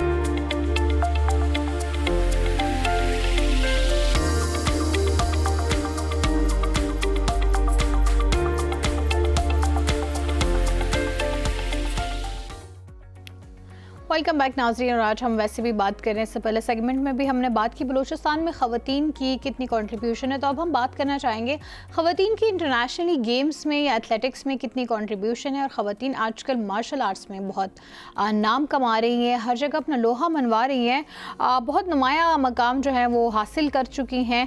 इनफैक्ट इंटरनेशनली मार्शल आर्ट्स भी खेल रही हैं, और ये सिर्फ एक खेल ही नहीं है बल्कि ज़ाहिर है एक खुद-एतमादी, एक नज़्म ज़ब्त और ज़िंदगी गुजारने का तरीका सिखाने के साथ साथ आपको सेल्फ डिफेंस भी सिखाता है। बहुत सारी ख़वातीन को इस चीज़ की अवेयरनेस की बहुत ज़रूरी है, आगाही की बहुत ज़रूरी है कि ये सिर्फ और सिर्फ महज एक खेल के या फिर आप इसको एज ए दिलचस्पी लेने की अगर आप इसको ना लेके जाएं, बल्कि इसको आप ऐसे लें कि आपको सेल्फ डिफेंस आना चाहिए, ज़िंदगी में बहुत ज़रूरी होता है। तो आई थिंक हर खातून ही इसमें कंट्रीब्यूट भी करना चाहेंगी और सीखना भी चाहेंगी। ऐसी ही एक खातून हमारे साथ आज मौजूद है जो कि एथलीट भी हैं और सेल्फ डिफेंस प्रोमोटर भी हैं। वो आज की नौजवान नस्ल को ये चीज़ की तरगीब दे रही हैं कि सेल्फ डिफेंस आना कितना ज़रूरी है। तो उनसे जानते हैं उनकी ज़िंदगी का ये सफ़र कब से शुरू हुआ है और अब तक वो कितनी महारत हासिल कर चुकी है। हमारे साथ मौजूद है निम्रा निसार, वीडियो लिंक के ज़रिए हमें ज्वाइन करेंगे चाइना से। अस्सलाम वालेकुम निम्रा। वालेकुम अस्सलाम। Very good morning to you Nimra. बताइए कैसी हैं आप? ये जो आपका सफ़र है बहुत ही वैसे कठिन सफ़र इसको हम कह सकते हैं। मार्शल आर्ट्स कोई आसान काम नहीं होता और बहुत सारे लोग अगर इसको ऐसे खेल लेना चाहे वो एक अलग बात है, लेकिन फिर भी मार्शल आर्ट्स में महारत रखना इटसेल्फ एक अचीवमेंट है। सो बताइए अपने सफ़र के बारे में। गुड मॉर्निंग, अल्हम्दुलिल्लाह, hopping the same from your side. और बिल्कुल आपकी बात बिल्कुल ठीक है, ये सफ़र आसान नहीं, लेकिन ज़िंदगी भी आसान नहीं है। अगर हम लोग अपनी लाइफ में डेली बेसिस में मार्शल आर्ट्स को या स्पोर्ट्स एक्टिविटीज़ को शामिल करते हैं तो वो हमारी ज़िंदगी को बेहतर से बेहतरीन की तरफ लेके जाती है। अच्छा, ये बताइएगा निम्रा कि आपके सफ़र का आगाज़ कैसे हुआ? आई मीन बहुत सारी फील्ड्स हैं, एजुकेशन आप क्या कर रही थी, कैसे आपने सोचा कि इस तरफ आना चाहिए? Who really motivates you? मेरी जो एजुकेशन है वो कंप्यूटर साइंस में है एंड वो टोटली बिजनेस से रिलेटेड है। आई नो ये चीज़ मेरी फील्ड से बिल्कुल हट के है, बट एक इंसान में स्टार्टिंग से शौक होता है कि वो फाइट्स की तरफ जाएगा या फिर वो सेल्फ डिफेंस की तरफ जाएगा। जो मेरी मोटिवेशन है और जो मुझे इसमें प्रमोट कर रहा था वो सिर्फ मेरी फैमिली है एंड उन लोगों की वजह से आज मैं यहाँ पे हूँ, अल्हम्दुलिल्लाह। चले माशाल्लाह, ये बहुत अच्छी बात है। ये बताइए कि मार्शल आर्ट सीखते हुए आपको किन मुश्किलात का इन द स्टार्ट वैसे ही बहुत चैलेंजेस फेस करनी पड़ती हैं। अगर हम छोटी सी ये मिसाल ही ले लें कि कोई क्रिकेट खेलना जब सीखता है तो ज़ाहिर है बहुत बार चोट लगती है, तभी जाके आप सीखते हैं। तो उसके साथ साथ बहुत सारा प्रेशर भी होता है, सोसाइटी का प्रेशर भी होता है, आपने बैलेंस भी लेके चलना होता है अपनी स्टडीज़ को, अपने काम को। सो कैसा, किन चैलेंजेस का आपको जो है वो सामना करना पड़ा initially? In my case when I was like 15 तब से मैंने इस गेम को स्टार्ट कर दिया था, बट जो थोड़ी सी प्रॉब्लम थी वो मुझे स्टार्ट में ही फेस करनी पड़ गई थी। बिकॉज ऐसा था कि सेम टाइम पे मैं खुद भी सीख रही थी एंड द सेम टाइम मुझे भी स्टूडेंट्स को ट्रेन करना था। Yes, that was a tough time for me, but उस चीज़ ने मुझे काफ़ी ग्रूम किया है। अच्छा निम्रा, ये बताइएगा कि मार्शल आर्ट्स इन जनरल है क्या, और आपके लिए मार्शल आर्ट्स क्या है? For me, martial arts is a life, okay? And I think कि जब आप किसी चीज़ के साथ कनेक्ट हो जाते हो दिल से, तो आप अपना जो आपकी जो प्रायोरिटी होती है वो उस चीज़ से लेके लिंक हो जाती है। And in martial arts the main style जिस पे मैं फोकस कर रही हूँ, जिस पे मैं वर्क कर रही हूँ, वो है Kyokushin karate. In Kyokushin karate I have international black belt degree, और उसके अलावा बाकी स्टाइल्स हैं जिन पे मैं फोकस कर रही हूँ। और इस सब पे वर्क करने का सिर्फ एक ही मकसद है कि जिस सेल्फ डिफेंस प्रमोशन पे मैं वर्क कर रही हूँ उसमें हम डिफरेंट टेक्निक्स को और डिफरेंट फाइट्स को यूज़ कर सकें। ना आई मीन आप एक एथलीट है, आप डेफिनेटली इसको एक स्पोर्ट्स के तौर पर भी लेती होंगी, एक इसको प्रोफेशनल फील्ड भी अपनी आप अब बना चुकी होंगी, लेकिन इसके साथ साथ जो आप सेल्फ डिफेंस की बात कर रही हैं, ये तो एक आम लड़कियों के लिए या आम बाहर जो है अगर कोई सीखना चाहिए तो वो इस थॉट के साथ शुरू कर सकता है। सो अब एक्चुअली आप इसको एज ए सेल्फ डिफेंस अपने लिए ले रही हैं या अपने लिए इसको as a properly professional athletic category ले रही हैं? मैं इसको प्रोफेशनली सेल्फ डिफेंस प्रमोशन के तौर पे लेके चल रही हूँ, बिकॉज मेरा इस चीज़ पे वर्क करना, मेरा फिर ये समझाइएगा कि ये प्रोफेशनली सेल्फ जो है वो डिफेंस है क्या? प्रोफेशनली सेल्फ डिफेंस पे वर्क करने का मतलब ये है कि आप अपने साथ साथ दूसरों के दिफा पे भी फोकस कर सको। ये आपकी मेंटली, फिजिकली ऑल ग्रूमिंग पे वर्क करता है। अच्छा, मुझे ये बताएं, आप ब्लैक बेल्ट एथलीट हैं, बैनुल-अक़वामी सतह पे जो गोल्ड मेडलिस्ट रह चुकी हैं। सो कैसा था होता है ये एक्सपीरियंस जब आप एज एक चीज़ आपने स्टार्ट की है, जो आपने एज अ सेल्फ डिफेंस जो है स्टार्ट की है कि मैं ये सीखूं ताकि मेरे काम आए, उसके बाद आपने उसको प्रोफेशनली भी कैरी किया और इनफैक्ट आप इंटरनेशनली इतना कुछ अचीव भी कर गई। सो ये सफ़र जो है वो एक तो ये है कि पहले आपने सेल्फ अपने लिए सीखा, फिर आपने उसको इंटरनेशनली भी फ़रोग़ दिया। ये सफ़र कैसा था? और फिर इसमें सफ़र को तय करते हुए ज़ाहिर आप इंटरनेशनली खेल रही थी तो बहुत सारा प्रेशर भी होता है। सो क्या हर्डल्स आपको लगता है कि इंसान को फेस करनी पड़ती है? क्या पाकिस्तान में इतनी आपको ट्रेनिंग दी जा रही थी कि आप इंटरनेशनली उस चीज़ को लेके बहुत अच्छे से आपने अचीव किया? As you know, as we all know कि पाकिस्तान में सेल्फ डिफेंस प्रमोशन पे वर्क करना is not that much easy, वो भी एक वुमेन के लिए। एंड बिसाइड दैट मेरी फैमिली की सपोर्ट थी, मेरे जो टीचर्स हैं उन्होंने मुझे अच्छा ट्रेन किया था, और एक कॉन्फिडेंस जो मुझे मिला था वो मेरे स्टूडेंट्स के थ्रू मिला था। Because as I told you कि मैंने एक टाइम पे सीखा है और सेम टाइम पे मैंने वो चीज़ सिखाई भी है, तो उस चीज़ ने मुझे काफ़ी मोटिवेट किया था। And on end of Pakistan में जो केसेस आ रहे थे ख़वातीन को लेके, वो हम सब से छुपे हुए नहीं हैं। उनको मद्देनज़र रखते हुए, हालात को मद्देनज़र रखते हुए मैंने इस पर वर्क करना स्टार्ट कर दिया था। And how was the journey जब आप ब्लैक बेल्ट एथलीट बन रही थी, इंटरनेशनली पाकिस्तान को भी रिप्रेजेंट कर रही थी, अपने आप को भी रिप्रेजेंट कर रही थी, वो कैसा एक मोमेंट था, एक्सपीरियंस था? That was very tough time, क्योंकि ये हर टीचर को पता है, हर कोच को पता है कि जब आप स्टूडेंट्स को ट्रेन करना स्टार्ट करते हो तो आप लोग कहीं ना कहीं अपने आप को भूल जाते हो। उस टाइम पे मेरा थोड़ा था कि मैं गेम में ऑन एंड ऑफ आ रही थी, बट एक कॉन्फिडेंस था जो मुझे इस चीज़ के लिए मोटिवेट कर रहा था कि मैं कर सकती हूँ। एंड एट दैट टाइम मैंने अपने ब्लैक बेल्ट को अचीव किया and it was very hard time for me, but अल्हम्दुलिल्लाह। ठीक है, मुझे ये बताएं निम्रा कि इस वक्त आप ये जो कोर्सेज़ दे रही हैं, ये कोर्सेज़ कितने ज़रूरी हैं बच्चों के लिए, ख़वातीन के लिए, और इससे सीख के क्या हासिल होगा? अच्छा, ये जो मैं कोर्सेज करवा रही हूँ ये सिर्फ ना सिर्फ बच्चों और ख़वातीन के लिए, ये हर इंसान के लिए। और मैं स्कूल, कॉलेजेस और यूनिवर्सिटीज़ में सेल्फ डिफेंस के लेक्चर्स प्रमोट करती हूँ और वहाँ से जो लोग मोटिवेट होते हैं, जो ट्रेनिंग में इंटरेस्टेड होते हैं, उनको मैं ट्रेनिंग करवाती हूँ। ये सेल्फ डिफेंस के जो सेशंस होते हैं 3 एंड अबव डेज के होते हैं। ठीक है, मुझे और जानना है आपकी इन सेल्फ डिफेंस की टेक्निक्स के बारे में, चीज़ों के बारे में, तो ज़रा प्लीज़ बताइएगा इन डिटेल कि आप लोग क्या क्या करते हैं, उसमें क्या स्ट्रेटजीज यूज़ होती हैं, माइंड को कैसे जो है इफेक्टिव बनाया जाता है, फिजिकल स्ट्रेंथ कैसे, इंड्योरेंस उसकी कैसे बढ़ाई जाती है, वो एक्चुअली होता क्या है इस कोर्स के अंदर?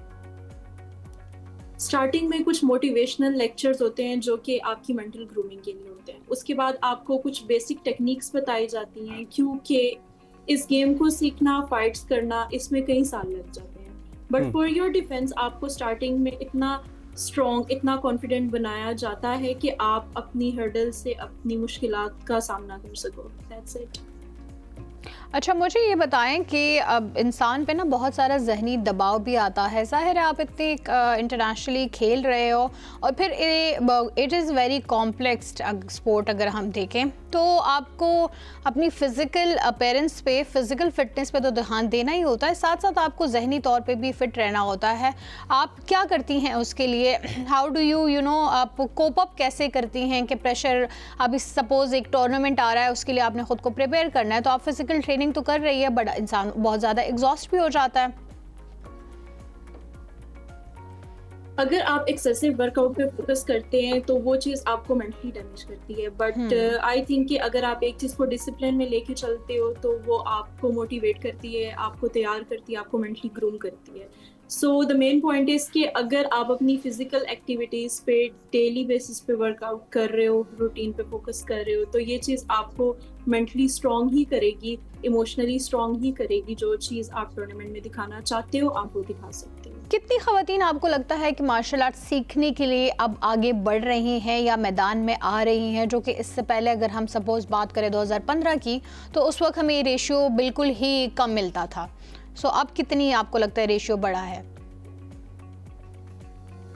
आप बिल्कुल ठीक कह रही हैं। पहले इस चीज़ का बिल्कुल भी इन माय वर्ड्स ट्रेंड बिल्कुल भी नहीं था, बट नाउअडेज आप देख सकते हैं ये चीज़ हम लोगों ने जो सोशल मीडिया पे लाना स्टार्ट की है, लोगों को मोटिवेट करना स्टार्ट किया है, वहाँ से अवेयरनेस आगे जा रही है and I think this is a good. हाँ, अच्छी बात होती है, एक छोटा सा स्टेप लेना होता है। चलें, आप ये बता दें कि आजकल आप किस टूर्नामेंट पे काम कर रही हैं या आगे के प्रोजेक्ट्स का कोई बता दें कि कब होने लगे हैं? अभी मैं रिसेंटली सेल्फ डिफेंस पे वर्क कर रही हूँ and right now I am in China. यहाँ पे 3 से 4 सेशंस मेरे हो चुके हैं और उसके अलावा इंशाल्लाह पाकिस्तान आने के बाद मैं इसको प्रोफेशनली स्टार्ट करने वाली हूँ अगेन। चलें, all the best for your thank you so much future. Nisar for joining. ख़वातीन व हज़रात, पाकिस्तान के अंदर ये बहुत ज़रूरी है जितने केसेस बढ़ रहे हैं कि सेल्फ डिफेंस के ऊपर काम किया जाए। स्पोर्ट्स की हम लोग बात जहाँ पर कर ही रहे हैं, तो स्पोर्ट्स में पाकिस्तान की जिस तरीके से हमने शुरू में जिक्र किया कि क्रिकेट टीम इस वक्त जो है वो ऑस्ट्रेलिया के अगेंस्ट पाकिस्तान के अंदर ही मैचेस की सीरीज़ खेल रही है और 3 एक रोज़ा मैचों की सीरीज़ में पहले मैच में पाकिस्तान ने ऑस्ट्रेलिया को 5 विकेट से हरा दिया। रावलपिंडी में हफ्ते के रोज़ ये मैच खेला गया था जिसमें पाकिस्तान ने ऑस्ट्रेलिया के खिलाफ टॉस जीतकर पहले फील्डिंग का फैसला किया। होम ग्राउंड था, कंडीशन से अवेयर थे, पाकिस्तान ने अच्छा परफॉर्म किया और ऑस्ट्रेलिया की पूरी टीम को 45वें ओवर में 200 रन्स पर आउट कर लिया। ऑस्ट्रेलिया की जानिब से जो है वो किसी प्लेयर ने 61 बनाए, किसी ने 55 रन्स बनाए और किसी ने 24 रन्स की नुमाया इनिंग्स खेली, जबकि पाकिस्तान की जानिब से डेब्यू करने वाले अरफात मिन्हास ने 32 रन्स के इवज़ 5 विकेटें हासिल की हैं। अब ये होती है ना असल में परफॉर्मेंस हम जब इंटरनेशनली खेलते हैं और ये दोनों भाई खेलते हैं, कहाँ नजर ही क्यों नहीं आती, जब हम कहीं और चले जाते हैं तब क्यों नजर नहीं आती। और इनके फादर जो हैं वो ये स्पोर्ट्स कैमरामैन है, ठीक है, और उन्होंने अपने बच्चों एग्जैक्टली वो ग्राउंड के अंदर मौजूद होते हैं और वो काफ़ी प्राउड जो है डेफिनेटली फील कर रहे होते हैं क्योंकि जिस वक्त PSL भी खेला जा रहा था तो देख रहे थे दोनों भाई काफ़ी अच्छी परफॉर्मेंस दिखा रहे थे। तो उसी तरीके से इरफात मिन्हास ने बहुत अच्छी जो है ना वो कारकर्दगी दिखाई है। इसी पर बात करने के लिए हमें sports analyst Ali Tanoli join कर रहे हैं। अस्सलाम वालेकुम अली साहब, बहुत शुक्रिया प्रोग्राम में शामिल होने के लिए। अली साहब, आपकी टीम ने तो कारकर्दगी अच्छी दिखाई है, होम ग्राउंड था। हमारी टीम ने, मेरी और तनोली साहब की टीम ने, क्योंकि नजम को जो है वो आजकल क्रिकेट से कोई लगाव नहीं रहा, तो बहुत मुबारक हो तनोली साहब आपको। हाँ, और मुझे ये बताइएगा कि कैसा लगा आपको मैच देख के? जी अच्छी परफॉर्मेंस थी, ऑलराउंड परफॉर्मेंस थी। हम यही चाहते हैं कि पाकिस्तान जो है वो अपनी जो ग्रिप है वो ओडीआई पे मजबूत करे और उसके साथ साथ टेस्ट क्रिकेट। मंजीव भी एक टीम है और उनके खिलाफ जो है हमें अपने ऐसे बच्चों को खिलाना जिनको हम कह सकते हैं कि जाहिर है इंटरनेशनली उनको इतना एक्सपोजर हासिल नहीं था, क्योंकि पाकिस्तानी ऐसा रिस्क कभी भी नहीं लेते। पीसीबी तो जो हमारे उनके मुताबिक मंजे हुए खिलाड़ी होते हैं उन्हीं को खिलाते हैं। इधर मेरा थोड़ा सा एक और पॉइंट ले लीजिएगा अली साहब और उस पर भी बात कीजिएगा। मेरा पॉइंट ये है कि हम ऐसे बच्चों को जो अच्छा परफॉर्म करके पीएसएल में या डोमेस्टिक में आ रहे होते हैं, हम उनके साथ ज्यादती ये करते हैं कि उनको इतनी बड़ी बड़ी टीम्स के आगे फेंकते हैं और वो फिर एक दो मैच में जब परफॉर्मेंस ना दिखा सके तो उनको उठा के टीम से बाहर करके वो पुराना कचरा वापस ले आते हैं। तो क्या इस बार भी यही स्ट्रेटेजी है हमारी?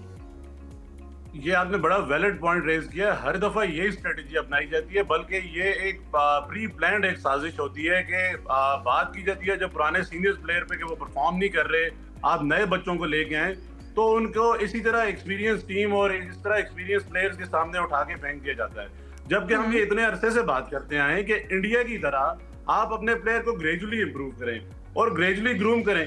आप देखते हैं कि इंडिया का प्लेयर जो है या ऑस्ट्रेलिया या इसी तरह इंग्लैंड का प्लेयर है, वो अपने डोमेस्टिक क्रिकेट के बाद वो अपनी इमर्जिंग क्रिकेट में आता है, उसी तरह अंडर 19 क्रिकेट में आता है, फिर वो राइजिंग स्टार और इसी तरह वो अंडर 19 के बाद आके अपनी नेशनल टीम को ज्वाइन करता है। हमारा क्या होता है? देखिए अली साहब, अगर हम इरफात मिन्हास की बात कर रहे हैं या हम लोग साइम अयूब की बात करें, ये एक्सेप्शनल बच्चे हो सकते हैं जो अच्छा परफॉर्म करेंगे। इरफात मिन्हास बहुत अच्छा पीएसएल में भी परफॉर्म करते हैं, कल भी माशाल्लाह से 5 उन्होंने विकेट्स लिए। लेकिन हमें ये जानना बहुत ज़रूरी है कि एक प्लेयर को कितना हमने टाइम देना है उसको प्रॉपरली इंटरनेशनल क्रिकेट में जज करने के लिए, प्रिपेयर करके। हाँ बिल्कुल, ये आपने ठीक पॉइंट रेज किया। देखिए, एक जो कोच है या टीम मैनेजमेंट है वो उसको रखा ही इसलिए जाता है कि वो एक प्लेयर की पोटेंशियल और कैपेसिटी जज कर सकें।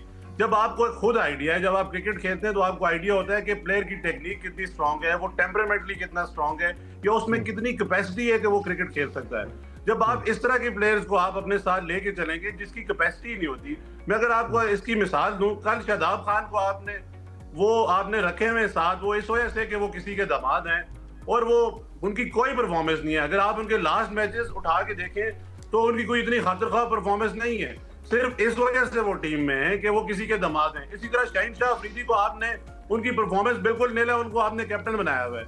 इसी तरह हारिस रऊफ है, उनकी परफॉर्मेंस आप उठा के देख लें, उनकी कोई इतनी खातिरख्वाह परफॉर्मेंस नहीं है। तो आपको इसी तरह जो परफॉर्मर हैं उनको टीम में लाना चाहिए।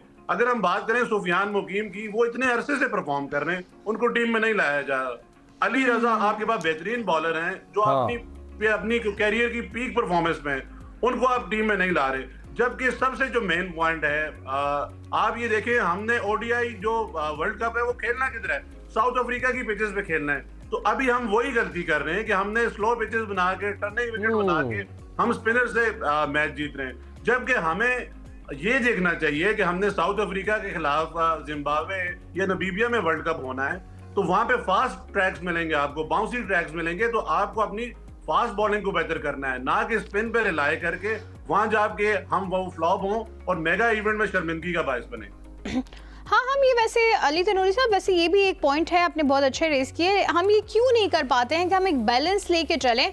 हम कभी या तो सिर्फ बिल्कुल बैटिंग पे फोकस करते हैं तो बॉलिंग छूट जाती है, बॉलिंग पे करते हैं तो बैटिंग रह जाती है, फील्डिंग पे तो हमारा फोकस कभी रहा ही नहीं है। और साथ ही अगर हम ये बात करें कि जी हम फास्ट बॉलिंग की तरफ रुझान जाता है तो स्विंग रह जाती है, स्विंग की तरफ जाते हैं तो फास्ट रह जाती है। सो ये बैलेंस क्यों नहीं रख पा रहे हैं? क्या हमारी सिलेक्शन जो है कोच की जो है वो सही नहीं कर पाते हैं, या हम कैप्टनसी जो है वो सही हाथों में नहीं दे पाते, या फिर हमारे पीसीबी का वाकई में फोकस जो है वो क्रिकेट के बजाय सिर्फ और सिर्फ मराद देने पे ही रह गया? जैसे आपने कहा कि अगर वो फलाने का दामाद है तो उसको रख लो, फलाने का दामाद है तो उसको रख लो।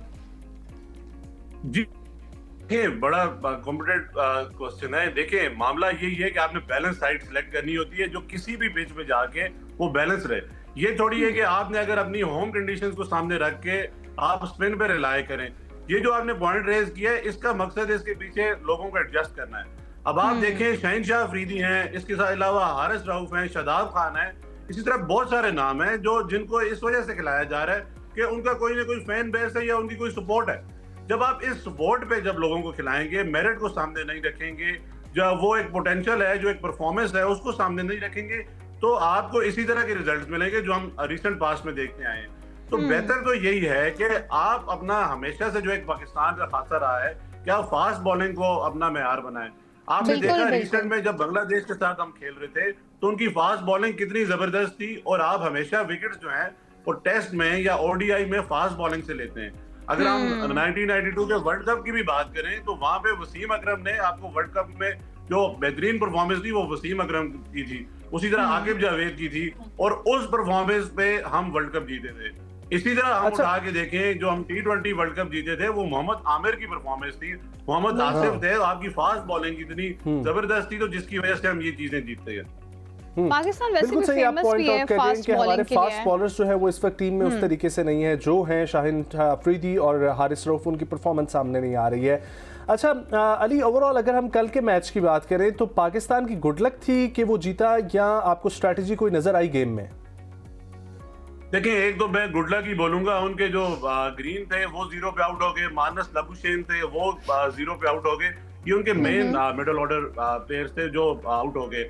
और अगर आप इन्हीं के अगर स्टेट्स उठा के देखें तो इनके जो एवरेज है वो आपको 50 प्लस मिलेगी। अगर आप इनके 50 प्लस ऐड कर दें तो वो इट्स अबाउट 300 प्लस। तो 300 प्लस हमेशा पाकिस्तान के लिए बड़ा मुश्किल होता है। कल भी आपने देखा हम एक चीज में लेग करते हैं, हम फिनिश नहीं करते। जब एंड पे भी आपने देखा कि जब बाबर और गाजी खेल रहे थे तो उसके बाद जब वो आउट हुए तो 2-3 विकेट्स हमने वैसे ही दे दी। जो हमारी स्वीप शॉट है वो सलमान अली आगा हो या इसी तरह साइम अयूब हो, इसी तरह हम बात करें बहुत सारे ऐसे प्लेयर्स हैं जो स्वीप शॉट खेलते हुए हर दफा आउट हो जाते हैं। अच्छा, तो अली कितना आपको ये लगता है कि हमारी टीम के अंदर कॉम्बिनेशन जो है ना वो मिसिंग है, एक टीम जो है एफर्ट वो नजर नहीं आती, सब आपस में जेलिन नहीं है उस तरीके से? अब तक भी जलन नहीं हो सके। बिल्कुल जबरदस्त आपने क्वेश्चन रेज किया। देखें कल भी अगर हम बात करें तो आप हारिस रऊफ को ओपन कराया गया या उनको पहला स्पेल में उनको ओवर कराएगी, वो इसी वजह से कराएगी कि हमने कोई कॉम्बिनेशन नहीं बनाया हुआ। हम उसी तर्ज पे खेलते हैं कि आ जाओ जी, सब आ जाओ, इकट्ठे हो जाओ, सबको बैटिंग भी मिलेगी और सबको बॉलिंग भी मिलेगी। कोई गेम प्लान आपको नहीं नजर आता, ये स्ट्रेटेजी कोई नजर नहीं आती। अगर आप कल के मैच को भी सामने रखें तो ये वही है कि बॉलिंग चल रही है, आ रहे, ये रफात मनाज एक अच्छे उन्होंने ओवर कराए, विकेट बॉल रखी तो जिसकी वजह से विकेट्स मिल गई। उसके अलावा अगर हम बात करें तो बाकी कोई भी बॉलर ऐसा नहीं था जो कोई अच्छी परफॉर्मेंस दे सका हो। अगर आप शहनशाह अफरीदी की और या हारिस रऊफ की बात करें, ये अपने आप को प्रीमियर फास्ट बॉलर, मेरा तो ख्याल है अली साहब के ऑलराउंडर्स भी बोलते हमारे हैं, जो सेलेक्टर्स हैं वो मैच के दौरान जो कमेंटेटर्स हैं नहीं कर सकते और ये अपने आप को प्रीमियर फास्ट बॉलर कहते हैं। तो अब आप देखें ना, ये एक अलविया ही है। हाँ, और मेरा ये ख्याल है कि हमारे जो सेलेक्टर्स या चीफ सेलेक्टर्स हैं वो सुन रहे होते हैं कमेंटेटर्स को कि वो जिसकी तारीफ कर रहे होते हैं उसी की ये लोग भी जो है ना वो तारीफ करनी चाहिए उनको। बहुत शुक्रिया अली तनोली साहब आपका हमारे प्रोग्राम में शामिल होने के लिए। ख़वातीनो हज़रात, अगले मैच की जो सूरत हाल बनेगी उसमें कोई स्ट्रैटेजी होगी या नहीं होगी वो हम आपको अपडेट करेंगे। अभी वक्त एक ब्रेक का, हमारे साथ रहे, कहीं मत जाइए।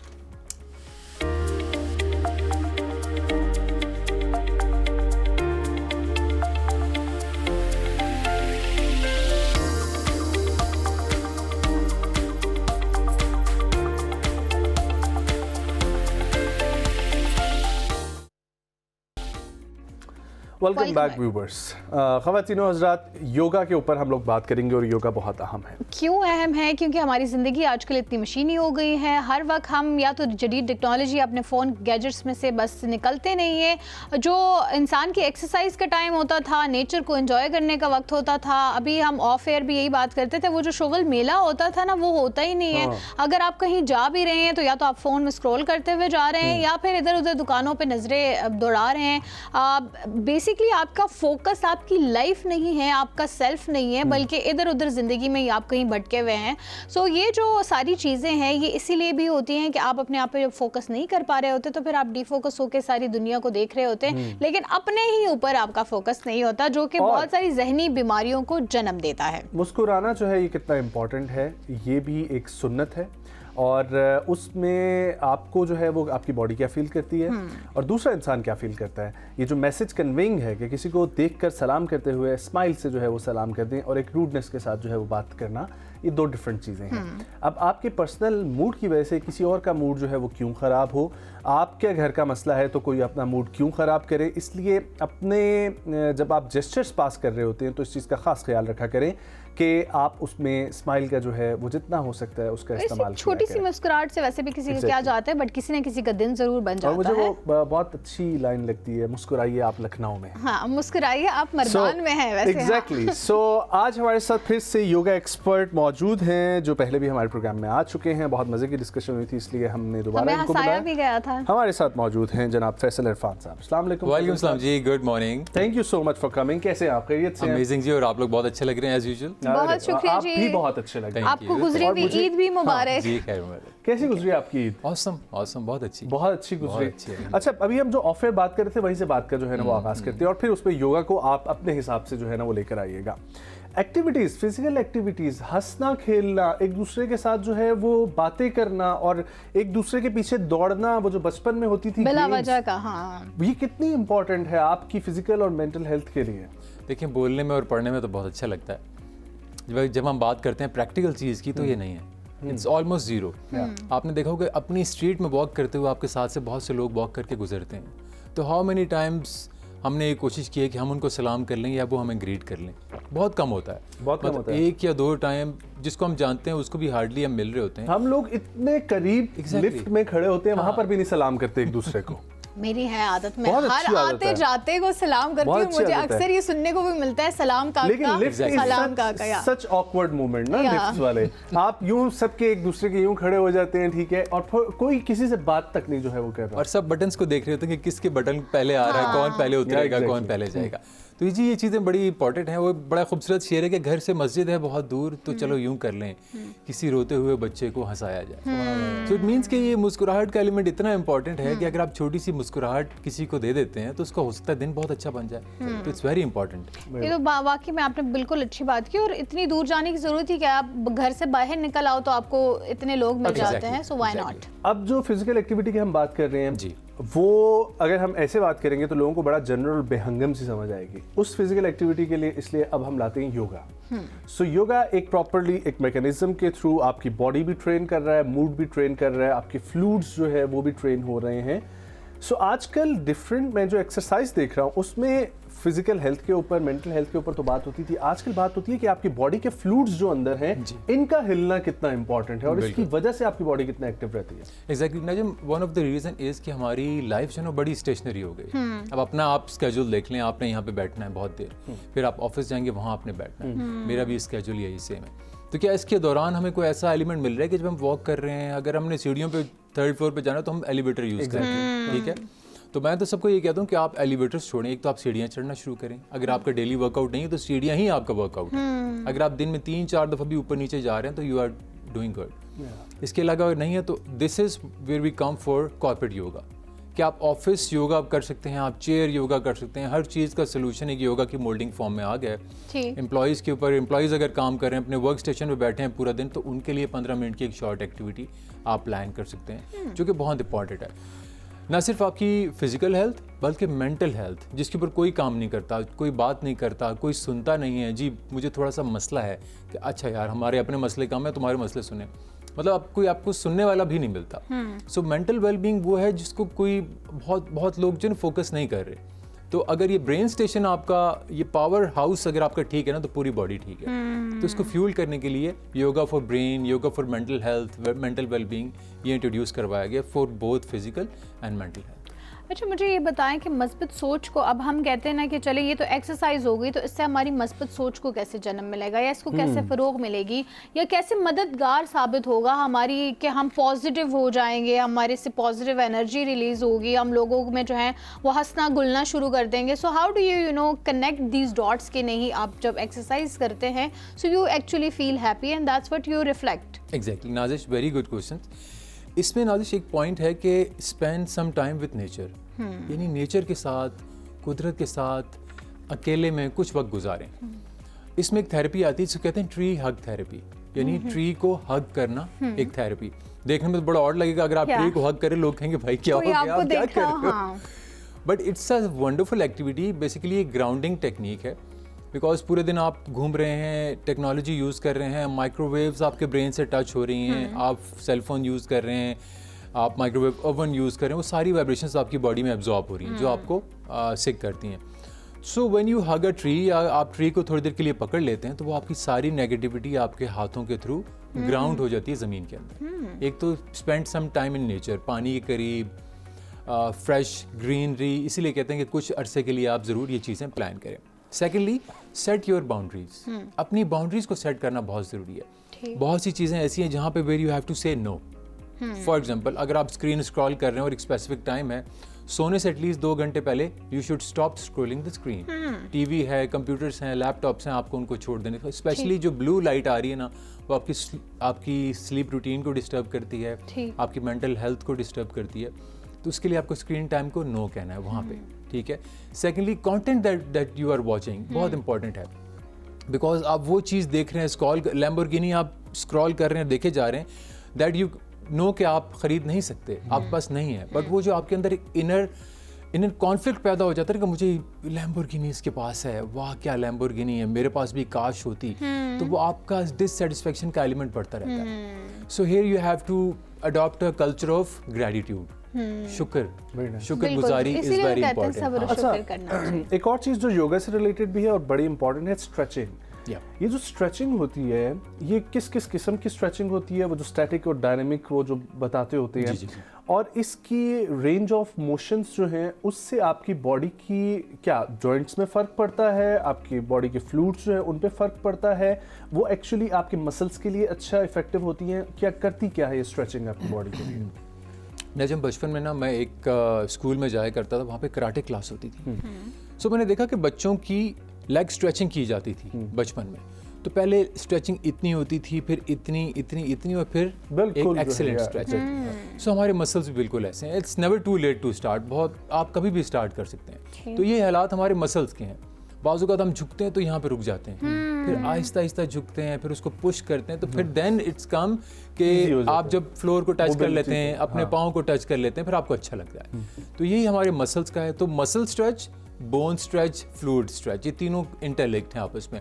अगर हम स्ट्रेच करते हैं, स्टेशनरी कर रहे हैं, अपनी चेयर पे बैठे बैठे स्ट्रेच कर रहे हैं, तो हम अपनी बॉडी को थोड़ा रिफ्रेश कर लेते हैं, ठीक है, मूव कर लेते हैं, मोबिलिटी उसमें आ जाती है, नेक कर लिया, रोटेशंस कर लिया, रिस्ट को कर ली। अगर हम लैपटॉप से बैठे हैं, कंप्यूटर पे ऑफिस में बैठे हैं, तो हम चेयर योगा की कुछ पोजीशंस ले सकते हैं। हाँ, in case we have a time, हमारे पास 10-15 मिनट, तो चेयर से उठ के अगर हमारे पास साथ में इतना सा भी स्पेस है 6x6 का, because yoga is best in a sense कि आपको कहीं भी टाइम की कैद नहीं है, स्पेस की कैद नहीं है, कहीं भी कभी भी किसी भी जगह आप योगा कर सकते हैं।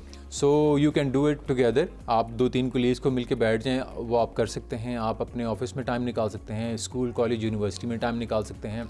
अब तो मैं कहता हूँ कि बच्चों को बचपन से ही, स्कूल लेवल से ही आप 15 मिनट्स एटलीस्ट योगा डेली करें। डेली नहीं तो एटलीस्ट 3 टाइम्स अ वीक बहुत ज़रूरी है। तो फॉर एवरी प्रोफेशनल, आप बच्चे हैं, बड़े हैं, बूढ़े हैं, बुजुर्ग हैं, सबको एटलीस्ट 3 टाइम्स अ वीक कोई भी फिजिकल एक्टिविटी, और yoga is the easiest one, वो आपको जरूर करनी है। And there is no specific time bound के मतलब आपने इस टाइम करना ही करना है, और ना ही कोई ऐसी स्पेसिफिक जगह की जरूरत है आपको, बस आप कहीं पे भी शुरू हो सकते हैं और कहीं पे भी योगा कर सकते हैं। एग्जैक्टली, बस एक चीज़ का ख्याल रखना है कि खाने से 2 घंटे पहले और 2 घंटे बाद ये नहीं करना, ठीक होगा। बाकी ऑल टू मतलब 2 घंटे का एटलीस्ट आपने देना है टाइम। अच्छा, दैट्स नाइस। अच्छा, मुझे ये बताएं कि अगर सपोज जो है बिगिनर लेवल पे योगा, तो हम सबको पता है कि आपने स्ट्रेचिंग वगैरह और ये सारी चीज़ें करनी है, लेकिन अगर आप सपोज वेट लॉस के लिए योगा करना चाह रहे हैं, तो उसके लिए एक तो ये कि टाइम कौन सा होना चाहिए, आया सुबह में ठीक है या फिर आपने नहार पेट ही करना है, और उसके लिए आपको किस तरह का योगा मतलब रिक्वायर्ड है, नॉट जस्ट कि आप अपनी बॉडी की मूवमेंट्स के लिए कर रहे हैं, बट वेट लॉस स्पेसिफिक आपका एक टारगेट है।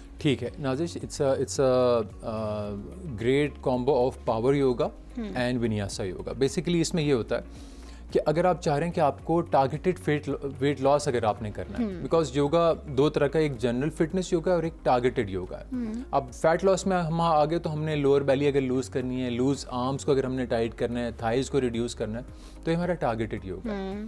तो इसके लिए आइडियल सिचुएशन इज़ कि आप अर्ली इन द मॉर्निंग करें, ठीक है, और उसके लिए योगा का बहुत गहरा कनेक्शन है पानी से।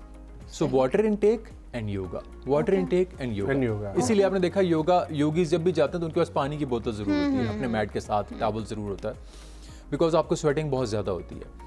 तो उसमें कुछ पावर योगा पोजेज ऐसे हैं जिसमें अगर आप 15 सेकंड उस पोज में रहते हैं तो आपकी बॉडी एकदम बर्निंग स्टार्ट हो जाती है, बहुत स्वेटिंग आपको होती है। प्लैंक? जी, plank is one of a kind. तो उसके बाद आपको पानी का इंटेक बहुत ज़रूरी है, पानी आपको पीना बहुत ज़रूरी है। तो इसलिए आपका वाटर इंटेक और उसके अंदर अगर आप ऐड कर लें लेमन, बिकॉज सिट्रस ऐसा है जो आपके फैट्स को कट करता है। ठीक। लेमन कट करता है, हनी कट करता है, वार्म वाटर कट करता है। जितना ठंडा पानी पिएंगे फैट एक्यूमुलेट होता जाएगा। अगर ऑयल पड़ा है और आप ठंडा पानी डाल दें या आइस डाल दें तो वहाँ जम जाता है। हाँ एग्जैक्टली, इस तरह गर्म पानी डालें तो पिघल जाता है। सो हमारी बॉडी भी बिल्कुल ऐसी है। तो आज से आप गर्म पानी पीना शुरू करें, खाने के दरमियान पानी ना पिएं। If you see Chinese, they are on Exactly. warm water. या वो तो हमेशा ही soups, warm water। teas. अच्छा फैसल, So can आजकल you एक name और वैसे? चीज आ रही है बहुत ज्यादा मार्केट में, ताइची। Yeah. What is that? Tai Chi basically it's a art of converting energy to your body. आप एनर्जी को एयर से, फ्रेशनेस से, सन से, कूल ब्रीदिंग से कन्वर्ट करते हैं। There are several poses. अगर आपने वो एनिमेटेड मूवी है कंग फू पांडा, अगर आपने वो देखी हो, देयर आर सेवरल अटैक्स जो वो सिर्फ पोजेस बना के करते हैं, because that's a combo of easy example of ताई ची। बेसिकली एग्जैक्टली उसमें आपने कदम भी जो है ना वो ऐसे ही रखने हैं, लाइक के आप किसी शीशे के ऊपर चलते हैं, ठीक है, तो आपने फूक के कदम रोक के रखने हैं। और एक्चुअली जब आप 10 से 15 कदम रखेंगे तो आपको फील होगा थोड़ी देर बाद कि आपकी यहाँ पे जो है वो वजन पड़ रहा है, क्योंकि आप सोच के एक कदम जो है वो उठा के रख रहे हैं। So is it effective? और कहा जाता है कि जो है ना अबव 40 और अबव 50 आपको जिम ट्रेनिंग्स और इन चीज़ों की बजाय योगा और यही चीज़ें हेल्पफुल करती हैं। बिल्कुल बिल्कुल नजम, इट्स अ ग्रेट फिलॉसफी। और अगर मैं बात करूँ ताई ची की, और इसके साथ एक और कॉम्बो है जिसे कहते हैं फालून दफ़ा। वो बेसिकली ये है कि आप एनर्जी को कंजर्व करते हैं और उसमें आपके सारे मसल रोटेट हो रहे हैं। आपकी लोअर बॉडी रोटेट हो रही है, आपकी अपर बॉडी रोटेट हो रही है, आप एनर्जी को कंजर्व कर रहे हैं, आप फील कर रहे हैं, मेडिटेट कर रहे हैं। मेडिटेशन एक ऐसा अमल है जिसको हमारे पहले बुजुर्ग बड़े किया करते थे, जिसको मुराकबा कहा जाता था। मुराकबा कहा जाता था। आप मुराकबे में चले जाते थे, आधा घंटा बैठे रहते थे। Same goes for meditation. आप 10 से 15 मिनट अगर मेडिटेट कर लें ना, you are good to go for mental health. आप इजी होके, रिलैक्स होके आप फील करें, इमेजिन करेंगे एक ब्राइट सनी लाइट आपकी क्राउन से एंटर हो रही है और आपकी पूरी बॉडी ऑरा को क्लीन करते हुए ग्राउंड हो रही है, ज़मीन में जा रही है। आपने सिर्फ ये इमेजिन करना है फॉर 10 to 15 मिनट्स, एक ईजी पोज में रिलैक्सिंग एनवायरनमेंट बैठ के, खामोश जगह पर बैठ, तो आप फील करेंगे कि आप विद इन अ वीक आप you'll feel happy and relax and cleansed. आप साफ हो रहे हैं, आपकी बॉडी डिटॉक्स। ट्राई क्या करना चाहिए कि अगर आपने योगा करना है, बेसिक्स भी करनी है योगा की, तो उसके लिए किस एनवायरनमेंट का इंतखाब करना ज़रूरी है? आया हवा चल रही हो, परिंदों की चहचहाहट हो, ग्रीनरी का एनवायरनमेंट हो, घर के अंदर का माहौल हो, कोजी सा एनवायरनमेंट हो, क्या होना चाहिए? देखिए, अब इसमें 2 डिफरेंट कैटेगरीज हैं। अगर हैपनिंग योगा है, for example weight loss yoga है, तो वो थोड़ा फास्ट पेस्ड है। उसके लिए आपको बीट्स चाहिए, म्यूज़िक चाहिए, थोड़ा हैपनिंग चाहिए, ज़्यादा मूव्स चाहिए। तो उसके लिए कोई इस तरह की कैद नहीं है कि आप किसी खास एनवायरनमेंट में हो, तो आप कहीं भी म्यूज़िक के साथ किसी हॉल में मेडिटेशन या फिर आपका मेडिटेटिव योगा है या फिर आप पीसफुल या वेलनेस योगा है, उसके लिए ज़रूरी है कि आपके पास शोर शराबा ना हो। ठीक है, गाड़ियों का शोर है, लोग बातें कर रहे हैं, तो वो आपकी ऑलरेडी आप जो सोच रहे हैं, इमेजिन कर रहे हैं, उसमें आपको डिस्टर्ब हम एक्चुअली चूंकि आज टॉपिक में जो डिस्कस करें वो ये है कि तेज रफ्तार दौर में जो है ज़हनी सुकून कैसे हासिल किया जाए। तो उसके लिए आई थिंक हम ज़्यादा फोकस रखते हैं वेलनेस और मेडिटेशन के के हवाले से। बिल्कुल। कितना इफेक्टिव है वैसे, और कितनी आपको दिनों के बाद फील होगा कि आपकी मेंटल फेज में कोई तब्दीली तो आई है या पर्सनैलिटी में कुछ ठहराव तो आया है? नजम, फ्रॉम डे 1, अच्छा, पहले दिन से आपको फील होता है। जब आप सोते हैं, लोगों से मिलते हैं, आपका बिहेवियर डिफरेंट होता है, लोगों से मिलना आपको अच्छा लगता है। लोग आपको ग्रीट करते हैं तो आपको गुस्सा नहीं आता कि ये मुझे क्यों मिल रहा है, इसने मुझसे बात क्यों की, इसने मुझे ऐसे बात क्यों की, तो वो आपका बिहेवियर चेंज हो जाता है। सो पहले ही दिन से यस, आपकी स्लीप रूटीन बेहतर हो जाती है, आपका जो ड्रीम साइकिल है वो बहुत अच्छा हो जाता है। तो आप ट्राई करें एटलीस्ट इफेक्टिव अच्छे ट्रेनर के साथ, तो इट वुड एंड मिनिमम भी उसको लाइक आप कह रहे हैं कि 15 मिनट मिनिमम हम उसको दें तो भी कोई मसला नहीं है, राइट? लेकिन maximum 45 minute, right? 45 minutes is the ideal time, okay जिसमें आपका कूल डाउन भी है, आपका वार्म अप भी है, स्ट्रेचिंग भी और है। आपका ये सारी चीज़ें। ठीक हो गया। लेकिन अब देखें 15 मिनट तो हम अपनी जिंदगी से निकाल ही Exactly. सकते हैं ना, लेकिन नहीं निकालते नहीं हैं। निकालते, yes. यही तो मसला है। अच्छा, मुझे आप अपनी रूटीन के बारे में बताएं, विच वो लाइक आपका कौन सा फेवरेट टाइम है योगा करने का, और जिसमें आप बिल्कुल रिलैक्स फील करते हैं और आप कहते हैं नहीं ये मेरा टाइम है, दुनिया इधर की उधर हो जाए मैं ये टाइम मिस नहीं करूँगा? देखिए, मेरे 2 डिफरेंट फेवरेट टाइम्स हैं, एक सोने से पहले और एक उठने के बाद। It's a bed yoga. Okay, अब मेरी जो कैटेगरी है, मैं बेड योगा पे होता हूँ, बिकॉज दिन में मेरा ऑफिस में मैंने एक सेगमेंट बनाया हुआ है, तो वो मेरा कोलीग्स के साथ एक योगा हो जाता है, ठीक। जिसको happy yoga, power yoga, laughter yoga कहते हैं। लेकिन सोने से पहले और जागने के बाद 5 to 10 मिनट्स मेरा बेड योगा होता है। सोने से पहले मेडिटेटिव योगा और उठने के बाद मॉर्निंग योगा। वो आपकी बॉडी को स्ट्रेचेस, आपने लेग्स को अपने स्ट्रेच करना है इस तरीके से, फिर आपने दोनों पाँव को घुमाना है क्लॉकवाइज एंड एंटी क्लॉकवाइज, आपकी पूरी बॉडी रूटीन ठीक हो जाती है। सेकेंडली आपने स्ट्रेचिंग करनी है, राइट इनहेल लेफ्ट एक्सहेल, जो हमने प्रीवियसली हमने किया बिल्कुल, भी था, बिल्कुल। ये हम करते हैं। सिर्फ 5 से 10 मिनट लगते हैं and your day is good to go. That's nice. हम ये थोड़ा बहुत तो कर ही सकते हैं, बट हमें शुरुआत करनी चाहिए है Exactly, कुछ ना कुछ exactly. करने की। अच्छा, मुझे ये बता, स्टार्ट से जब आपने सपोज आपने जब योगा नहीं स्टार्ट किया था, ठीक है, how was your life back then, और जब फिर आपने योगा, क्योंकि जाहिर है आपने कहा पहले दिन से इतना चेंज इंसान की जिंदगी में आ जाता तो है, काफी टाइम हो सो गया। आपने तो इतना टाइम गुजार लिया है, so how much What- is your personality shift या transition? What are the major changes? देखिए, अब तो मुझे याद नहीं कि पहले कैसा था, बिकॉज मैंने बहुत पहले शुरू किया। ठीक है। मतलब उस वक्त शायद मैंने होश ना संभाला हो। तो नहीं, वो होता है तो ना कि मेरे जहन बचपन में में नहीं अम्मा है। बताती होती हैं कि काफी हाइपर एक्टिव बच्चे थे हाँ, तुम, हाँ। या ये कुछ और किसी का कोई और प्रॉब्लम होता आई है। स्टिल रिमेंबर तो आपने वैसे- बताया था स्कूल की टीचर आपकी बहुत यंग होती थी, तो Exactly. आपने कहा था ये एवरग्रीन कैसे है, सो फिर then you started yoga, Exactly, she right? was around 50 to 60. She was the principal. तो मैं उनको देखता था कि she is also used to dance और एक्टिव, भागना, सीढ़ियाँ चढ़ना, तो मुझे पता चला कि योगा इज समथिंग। तो उस वक्त मैंने कोई 25 साल पहले की बात है, मुझे पता चला कि 25 साल? कुछ योगा भी होता है, ये क्या चीज़ है योगा। तो फिर वहाँ से मेरा शौक स्टार्ट हुआ, फिर वहाँ से मैंने प्रैक्टिस की, फिर सर्टिफिकेशंस की। तो it's a long journey, but so basically इससे वैसे आपके एंगर इश्यूज भी बहुत हद तक कंट्रोल हो जाते हैं, राइट?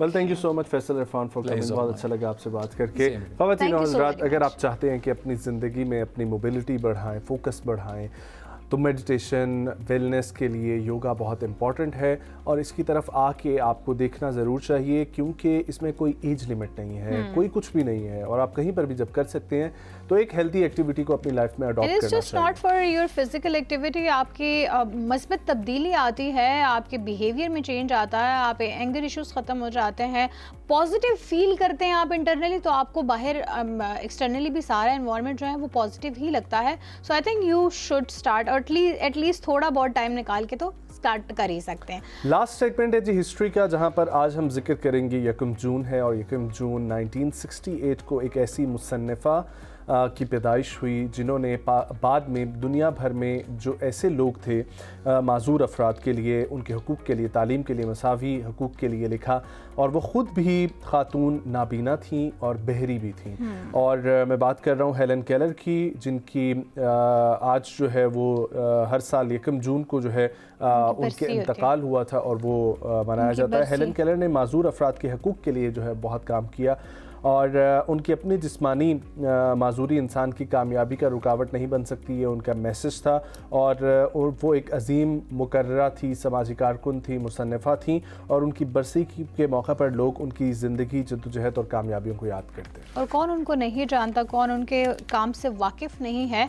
सो आई थिंक ये पैगाम जो हमें मिलता है ना, कि अगर छोटी सी आपको कोई हर्डल नज़र आती है, उस हर्डल को हर्डल न जाने, बल्कि मे भी हो सकता है वो आपके लिए मोटिवेशन हो कि हाँ आप इसको टैकल करके आगे ज़िंदगी में कैसे बढ़ सकते हैं, और यही ज़िंदगी का उसूल होना चाहिए। आज के प्रोग्राम से बस इतना ही, कल होगी आप सबसे इजाज़त, हमें दीजिए इजाज़त, अल्लाह ने के बाद। अल्लाह हाफ़िज़।